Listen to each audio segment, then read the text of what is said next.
उन्होंने कहा कि हरियाणा को खेलों के क्षेत्र में विकसित करने का हर संभव प्रयास किया जा रहा है।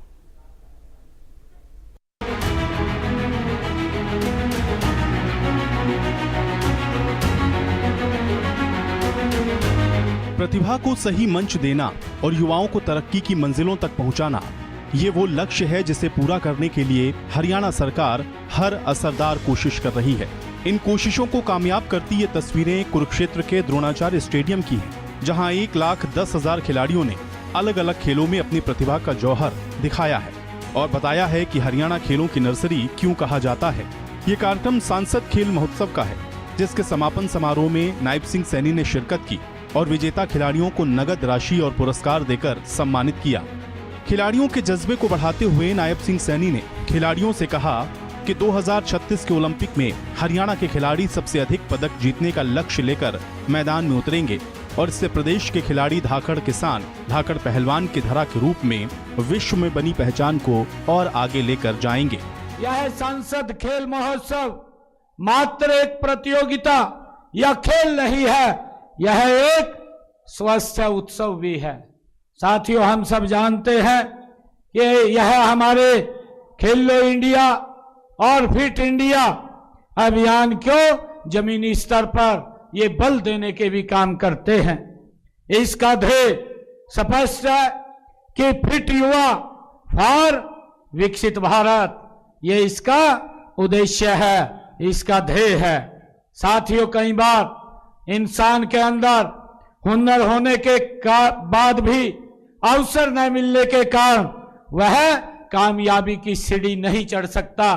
परंतु मित्रों, इस बात को समझते हुए देश के यशस्वी प्रधानमंत्री आदरणीय नरेंद्र मोदी जी ने सांसद खेल स्पर्धा ये महोत्सव करवाने के लिए उन्होंने निर्देश भी दिए हैं कि खेलों में हरियाणा की बात होती है तो हमारा सीना गौरव से चौड़ा हो जाता है।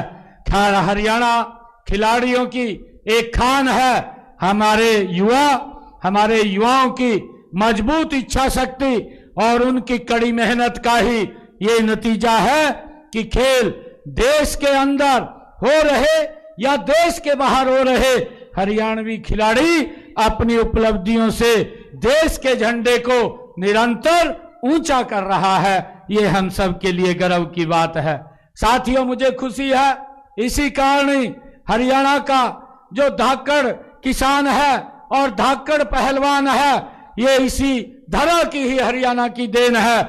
हमारा किसान देश के अन्न भंडार भरने के में अपनी अहम भूमिका कर रहा है और हमारा जवान चाहे गर्मी हो सर्दी हो, वो उसकी परवाह किए बिना हमारी सरहदों पर डटा हुआ है। प्रधानमंत्री आदरणीय नरेंद्र मोदी जी ने भी वर्ष ओलंपिक्स 2036 में भारत को खेल महाशक्ति के रूप में स्थापित करने का आदरणीय प्रधानमंत्री जी ने लक्ष्य रखा है। मुझे विश्वास है कि उस समय हरियाणा के खिलाड़ी सबसे अधिक पदक जीत करके देश का नाम रोशन करेंगे। इसके लिए हमने पहले से ही तैयारियां शुरू कर चुके हैं। साथियों, हमारा सपना है कि हरियाणा का हर गांव एक ऐसा खिलाड़ी दे जो विश्व मंच पर भारत का परचम लहरा सके। साथियों, मुझे गर्व है कि हमने इस सपने को साकार करने की दिशा में लगातार हम काम कर रहे हैं और आज सांसद खेल स्पर्धा महोत्सव ये उसी कड़ी का ही स्वर्णिम अध्याय है। सांसद खेल महोत्सव की तरह अनेकों कार्यक्रम हरियाणा में इस उद्देश्य से आयोजित किए जाते हैं कि कोई हुनरमंद खिलाड़ी पीछे न छूटे, किसी खिलाड़ी की मेहनत बेकार न जाए। ऐसे आयोजन के लिए सरकार ने अलग से कैलेंडर भी जारी किया है, जिसमें खेल महाकुंभ, राज्य स्तरीय अखाड़ा, दंगल, मुक्केबाजी, वॉलीबॉल, एथलेटिक्स, बैडमिंटन, तैराकी, बास्केटबॉल, हैंडबॉल जैसी प्रतियोगिताओं का आयोजन किया जाता है। वहीं सीएम सैनी ने एक बार फिर से खिलाड़ियों को भरोसा दिलाया है कि उनके लिए हरियाणा में खेल संसाधनों की कोई कमी नहीं रहेगी। प्रशिक्षण से लेकर संसाधन की उपलब्धता निरंतर बेहतर होगी।